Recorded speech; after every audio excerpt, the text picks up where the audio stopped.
आनंद निवास? क्या हो रहा है सब? कुछ तो जरूर है, क्योंकि जो कुछ मैं देख सुन रहा हूं उससे तो सब कुछ बहुत ही उलझा हुआ लग रहा है। नहीं नहीं, मुझे सब कुछ पता करना होगा। क्या हो रहा है सब? आनंद जी, अंदर चले? हाँ।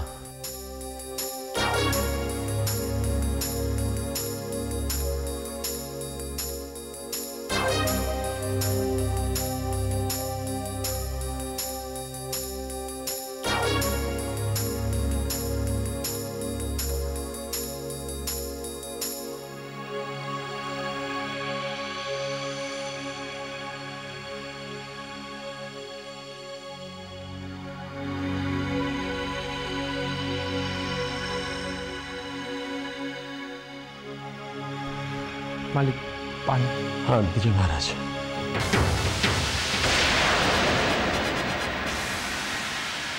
मालिक, ये क्या हुआ?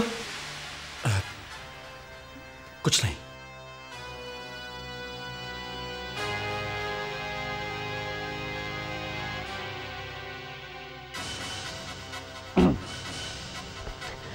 मालिनी जी, मेरी तबीयत कुछ ठीक नहीं लग रही है। मेरे ख्याल से मुझे आराम करना चाहिए। हाँ, डॉक्टर ने भी आपको आराम करने के लिए कहा है।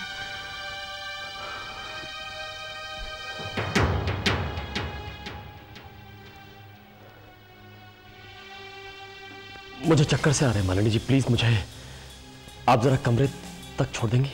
हाँ हाँ, आइए आइए आइए।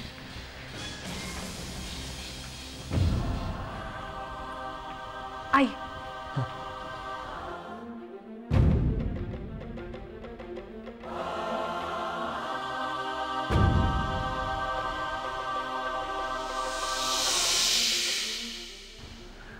आइए।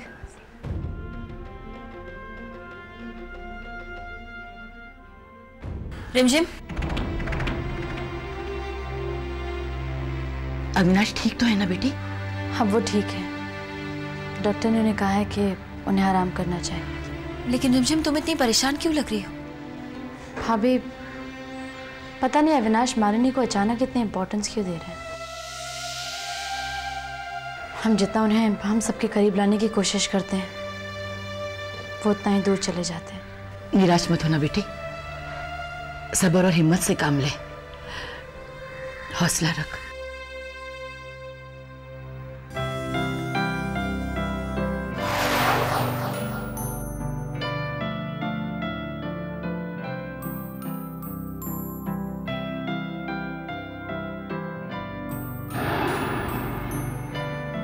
आराम कर लीजिए आनंद जी। हाँ।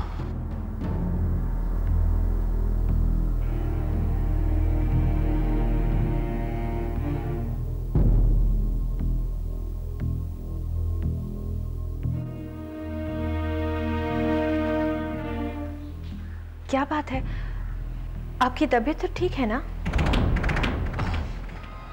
हाँ हाँ ठीक है।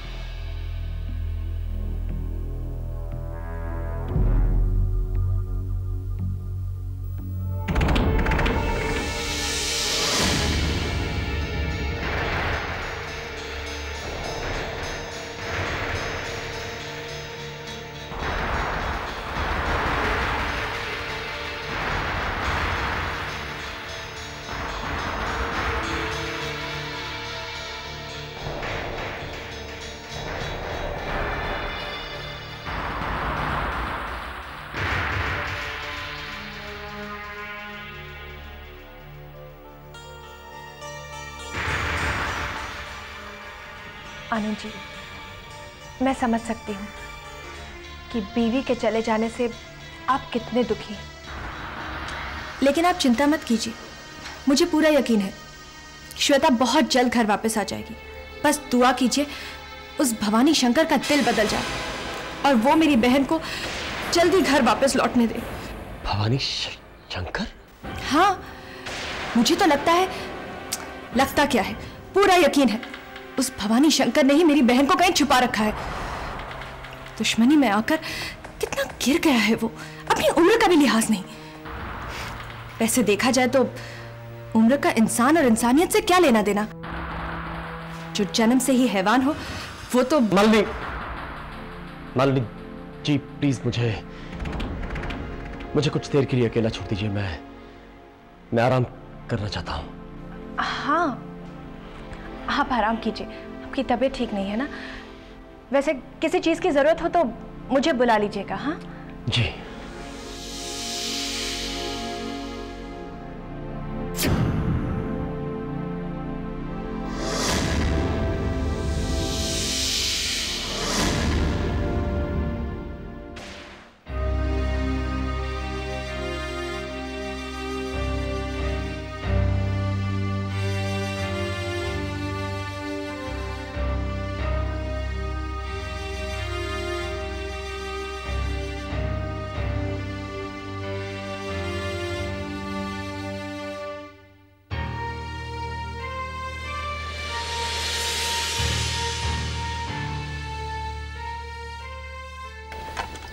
भैया अविनाश तो मिला नहीं, लेकिन रिमझिम से बात हुई। वो कह रही थी कि अविनाश बिल्कुल ठीक है। लेकिन बाबूजी, रिमझिम अभी भी काफी परेशान है। उसे लगता है कि अविनाश। आनंद बाबू,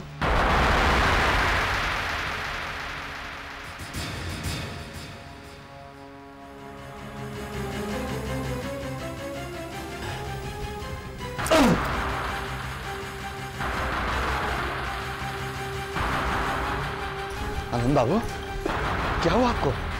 क्या हुआ आनंद जी, चक्कर आया आपको? महाराज जी, आनंद जी के लिए पानी लेके आइए ना। जी मालकिन। आप खड़े क्यों हैं आनंद जी, बैठ जाइए ना।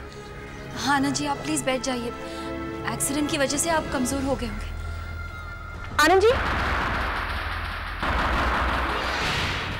आप यहाँ क्या कर रहे हैं? आपको यहाँ नहीं आना चाहिए था। इन गिरे हुए लोगों के मुंह नहीं लगना चाहिए आपको। इन लोगों की नीयत तो आपको नुकसान पहुंचाने की ही रहती है। आप वापस चलिए यहाँ से। भवानी शंकर, तुम चाहे कोई भी हथकंडे अपना लो, लेकिन आनंद जी आपको कभी माफ नहीं करेंगे। आप चलिए यहाँ से।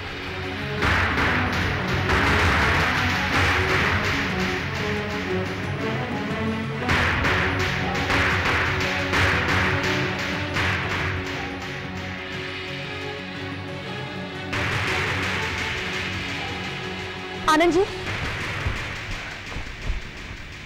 आनंद जी, आपको वहां नहीं जाना चाहिए था। आप वहां क्या करने गए थे? डॉक्टर ने आपको आराम करने के लिए कहा है।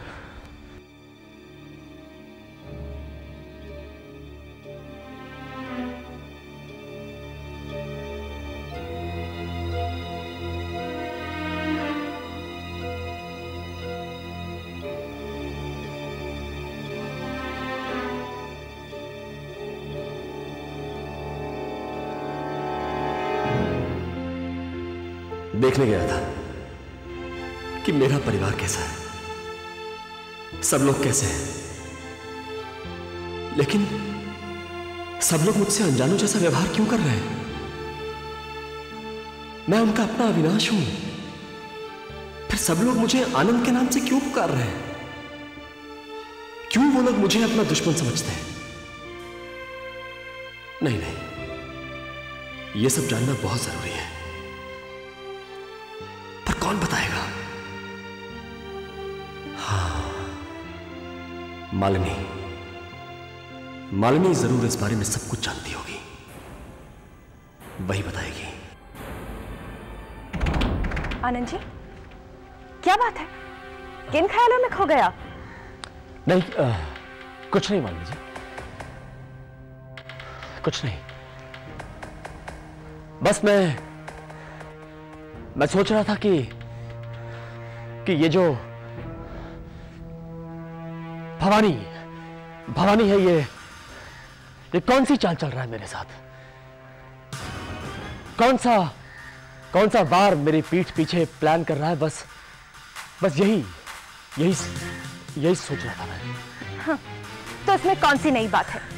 शुरू से लेके आज तक उस भवानी शंकर ने आपको जख्म देने के अलावा और किया क्या है? हाँ, और मैं अपने उन जख्मों को कभी भरने नहीं देना चाहता। मैं चाहता हूं कि मेरा हर जख्म भरा रहे। लेकिन मालिनी जी, मैं कभी कभी यह सोच के कमजोर पड़ जाता हूं कि बदले की जो आग मेरे दिल में उस भवानी के लिए है वो कहीं ठंडी ना पड़ जाए। कहीं ऐसा ना हो कि वक्त के साथ साथ और उसकी उम्र का लिहाज करते हुए मैं उस भवानी को माफ न कर दूं। बस ये सोच के मैं कमजोर पड़ जाता हूं। किन किन गलतियों को माफ कर दिया? बस मालिनी जी, प्लीज मेरे दर्द को और मत कुरेदिए। मैं अपने उस दर्दनाक अतीत को भुला देना चाहता हूं, कुछ नहीं सुनना चाहता उसके बारे में। आनंद जी, मैं आपको याद नहीं दिलाऊंगी तो क्या आप सब कुछ भूल जाएंगे? कैसे भूल जाएंगे कि उस भवानी शंकर ने आपके पिताजी को मार डाला, आपके परिवार को सिर्फ अपने बिजनेस के खातिर खत्म कर दिया। कैसे भूल जाएंगे आप ये सब कुछ? आपको अकेला कर दिया।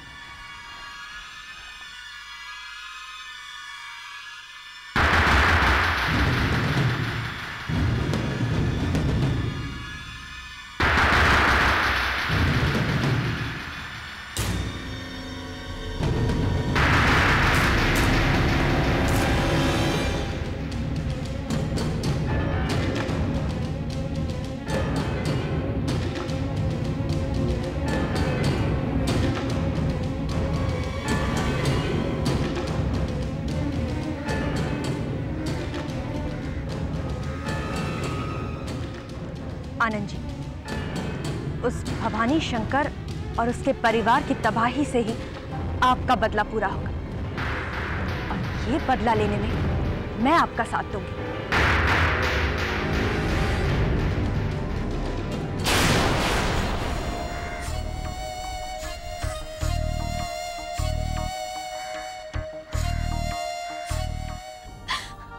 नहीं बाबूजी, और नहीं सहा जाता। बाबूजी, अगर हमें कुछ हो जाए तो हमें कोई तकलीफ नहीं है, लेकिन अविनाश वो बहुत तकलीफ में है। बाबूजी, उनका इतना बड़ा एक्सीडेंट हो गया,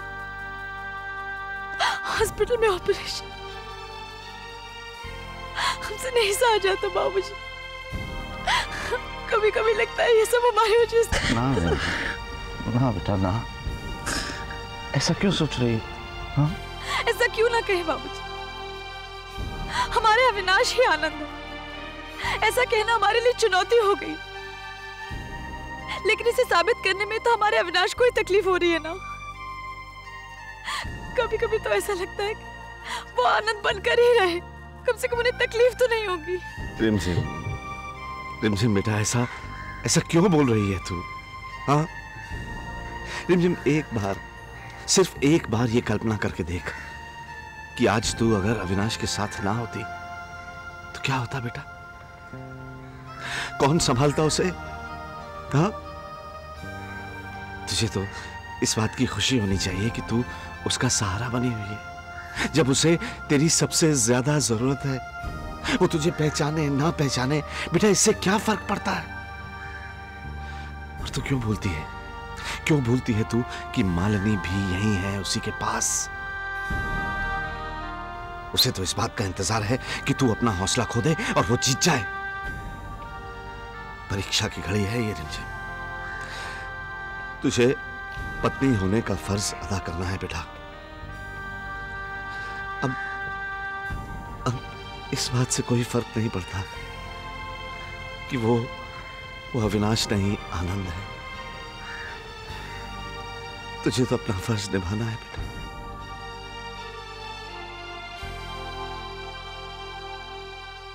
क्या हो गया मुझसे? ये क्या हो गया मुझसे? एक ऐसा पाप जिसका प्रायश्चित मैं अपनी जान देकर भी नहीं कर पाऊंगा। अपने ही घर वालों पे मैंने क्या क्या जुल्म ढा दिए। बाबूजी, मां, सबको बहुत दुख पहुंचाया मैंने। उन्हें अपने बेटे से इतनी जिल्लत सहनी पड़ी।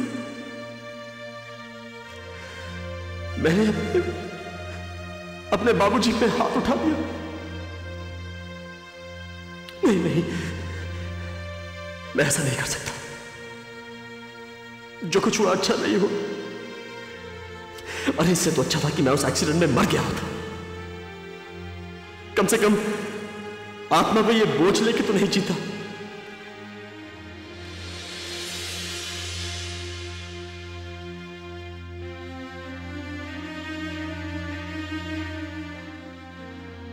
आनंद जी,